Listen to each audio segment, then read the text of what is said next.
मैदे का अल्सर। 2 अदद केले लें और छिलका उतार कर केले को धूप में सिका लें और फिर कूट कर सफूफ बना लें।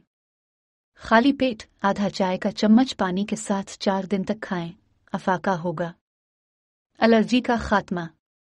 एलर्जी किसी भी तरह की हो, अगर बंद गोभी रोजाना खाली पेट 50 ग्राम सलाद ऐसे ही खाएं तो 20 दिन तक खाने से एलर्जी खत्म हो जाएगी। दर्द शकीका का दर्द। लीमू के छिलकों को पीस कर सर और माथे पर मालिश करने से दर्द शकीका के दर्द से निजात मिलती है। थोड़े ज्यादा पिसे हुए लहसुन में थोड़ा सा शहद मिलाकर शहद और लहसुन की मिकदार बराबर हो और जिस तरफ दर्द हो वहां पेस्ट की तरह लगाएं, दर्द में फौरन आराम आ जाएगा। दिल की घबराहट। सेब और गाजर का मुरब्बा दिल के लिए बहुत मुफीद है। गाजर का हलवा बगैर घी के दिल के मरीज के लिए मुफीद है। आलू बुखारा और लहसुन दिल के अमराज में फायदा देते हैं।